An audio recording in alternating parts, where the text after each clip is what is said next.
Selamat pagi Pak, selamat pagi teman-teman.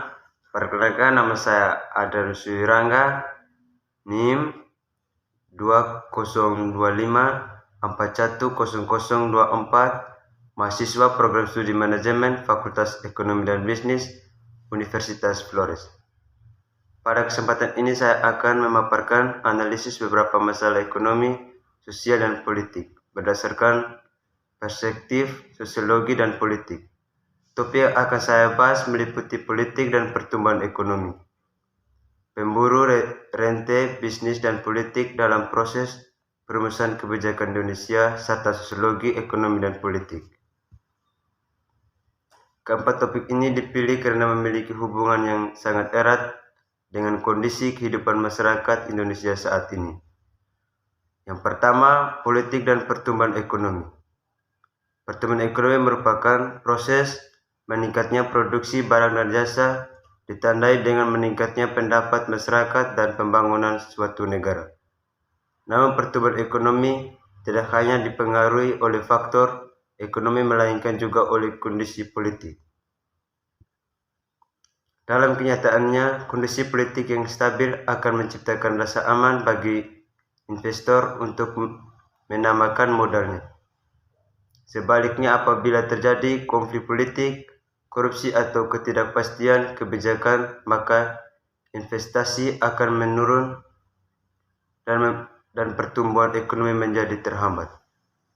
Sebagai contoh, ketika pemerintah mampu menciptakan stabilitas politik dan memberikan kepastian hukum, maka dunia usaha akan berkembang sehingga lapangan pekerjaan bertambah dan kesejahteraan masyarakat meningkat. Berdasarkan perspektif ekonomi politik, kekuasaan politik yang memiliki pengaruh besar terhadap distribusi sumber daya ekonomi. Kebijakan pemerintah dapat menentukan siapa yang memperoleh manfaat terbesar dari pembangunan ekonomi. Menurut saya, pemerintah harus mampu menciptakan sistem politik yang demokratis, transparan, dan bebas dari korupsi agar pertumbuhan ekonomi dapat dinikmati oleh seluruh lapisan masyarakat, bukan hanya kelompok tertentu. Yang kedua, pemburu rente. Pemburu rente adalah individu atau kelompok yang memperoleh keuntungan ekonomi melalui kedekatan dengan kekuasaan atau pemerintah tanpa melakukan kegiatan produktif yang memberikan manfaat bagi masyarakat. Contohnya adalah pihak yang memperoleh proyek pemerintah, izin usaha, atau berbagai fasilitas ekonomi karena hubungan politik, bukan karena kemampuan dan kualitas yang dimiliki. Dalam perspektif ekonomi politik, praktik pemburu rente muncul ketika kekuasaan digunakan untuk memberikan keuntungan kepada kelompok tertentu. Akibatnya, persaingan usaha menjadi tidak sehat dan kesempatan ekonomi tidak terbuka secara merata. Fenomena ini dapat menyebabkan meningkatnya korupsi, kolusi, dan nepotisme. Selain itu, pemburu rente juga dapat menghambat inovasi karena keuntungan diperoleh dari kedekatan politik, bukan dari kemampuan bersaing. Menurut saya, pemerintah harus meningkatkan transparansi dalam pengolahan anggaran dan pemberian izin usaha.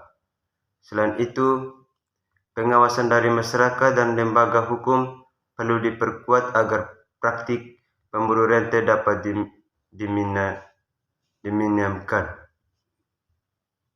Yang ketiga, bisnis dan politik, interaksi negara dan masyarakat dapat proses perumusan kebijakan Indonesia. Dalam sistem demokrasi, pemerintah tidak bekerja sendiri.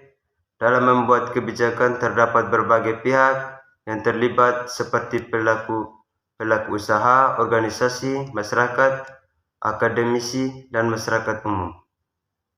Interaksi antara negara dan masyarakat sangat penting karena kebijakan yang dibuat pemerintah akan berdampak langsung terhadap kehidupan masyarakat. Namun, seringkali terjadi perbedaan kepentingan antara pemerintah, pengusaha, dan masyarakat. Kelompok bisnis biasanya menginginkan kebijakan yang mendukung investasi dan keuntungan usaha, sedangkan masyarakat menginginkan kebijakan yang menjamin kesejahteraan dan keadilan sosial. Menurut teori pluralisme, kebijakan publik merupakan hasil dari interaksi berbagai kelompok kepentingan yang ada dalam masyarakat.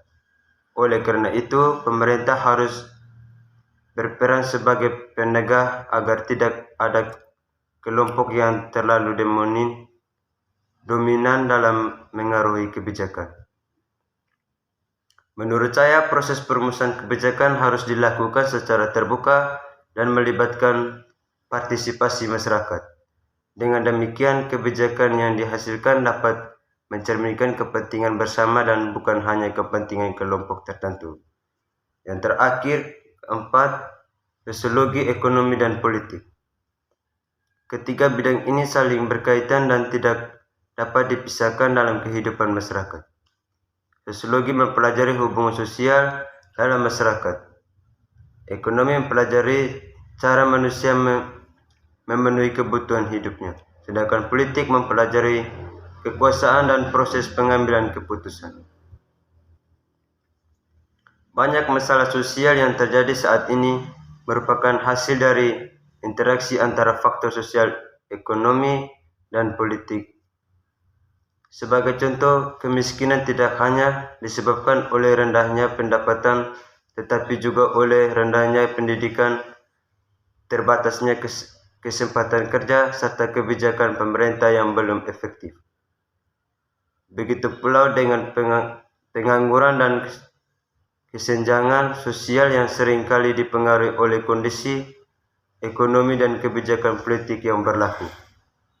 Melalui pendekatan sosiologi, ekonomi, dan politik, kita dapat memahami bahwa setiap masalah masyarakat memiliki penyebab yang kompleks dan memerlukan solusi yang menyeluruh. Menurut saya, pembangunan yang berhasil harus memperhatikan ketiga aspek tersebut secara seimbang agar tercipta masyarakat yang adil, makmur, dan sejahtera. Penutup, berdasarkan pembahasan yang telah saya sampaikan, dapat disimpulkan bahwa politik memiliki pengaruh yang besar terhadap pertumbuhan ekonomi. Praktik pemburu rente dapat menghambat pembangunan dan menciptakan ketidakadilan dalam masyarakat. Interaksi antara negara, dunia usaha, dan masyarakat sangat menentukan kualitas kebijakan publik di Indonesia. Selain itu, sosiologi, ekonomi, dan politik merupakan bidang yang saling berkaitan dalam memahami dan menyelesaikan berbagai persoalan masyarakat.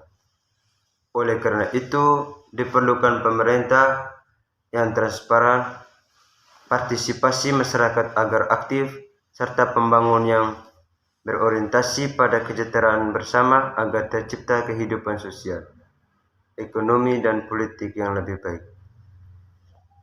Demikian pemaparan yang dapat saya sampaikan.